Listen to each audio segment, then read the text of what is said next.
அன்பான விவசாயிகளுக்கு பணிவான காலை வணக்கம். நாம் இப்போ சேந்தநாட்டுக்கு உட்பட்ட கிராமத்தில் இருக்கிறோம். இது உளுந்தூர்பேட்டை வட்டத்தை சேர்ந்தது. இது வந்து ஒரு ஃபாரஸ்ட் டிபார்ட்மெண்ட்டில் போட்டிருக்காங்க. இந்த ஃபாரஸ்ட் டிபார்ட்மெண்ட்டில் இந்த கண்ணெல்லாம் போட்டு நட்டுருக்காங்க. இது வந்து இந்த இடத்துல ஏன் இந்த கண்ணு போட்டாங்க அப்படின்னு கேட்டிங்கன்னா, எல்லா இடத்துலையும் யூக்லிப்ஸ் தான் போடுவாங்க. இது இங்கே ஏன் போட்டாங்க அப்படின்னு கேட்டால், ஆழமான மண்கண்டம் இங்கே.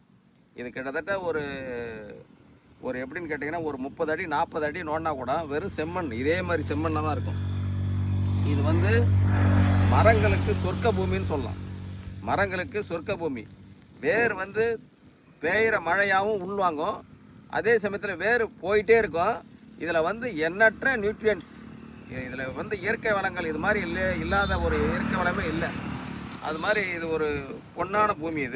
இந்த பூமியில் வேர் போக போக போக போக போக போக அது பாட்டுன்னு எவ்வளோ ஆழம் போதோ அவ்வளோ போதும். ஒரு கண்ணை எடுத்து அந்த விதையை போட்டு அப்படியே நட்டுருவாங்க. இதெல்லாம் லோக்கல் வெரைட்டி தான், ஹைப்ரிட் கிடையாது. சாதாரண ஒரு கண்ணை நடும்போது இது தானாக மரமாயிடும். இது கார்த்திகை புரட்டாசி ஐப்பசி கார்த்திகையில் வைக்கும்போது தண்ணி ஊற்ற வேண்டிய அவசியம் இல்லை, மரமாயிடும். மரமாயிட்ட பின்னால் தண்ணி ஊற்ற வேண்டிய அவசியம் இல்லை. ஒரே 2-3 வருஷத்தில் மரமாயிடும். ஒரு 5 வருஷம் கழித்து பலன் கொடுக்கக்கூடியது. இது ஒரு பொய்க்கணின்னுவாங்க. இது வந்து இதுதான் விதை. இது வந்து இது தண்டு மாதிரி இது.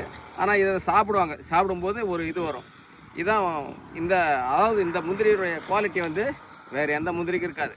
மலேசியா இல்லை பர்மா இது மாதிரி நாடுகளில் வந்து இறக்குமதி செஞ்சால் கூட இந்த முந்திரியில் இருக்கிற டேஸ்ட்டு வேறு எங்கேயும் இருக்கிறதுக்கான வாய்ப்பு சாத்தியக்கூறு இல்லை.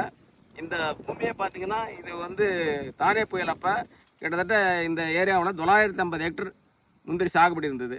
ஒரு 250 ஹெக்டர் பலா இருந்தது. பலா, முந்திரி, மா எதாக இருந்தாலும் வச்ச உடனே வந்துடும். ஆழமான மண்கண்டு உள்ள இடம் இது.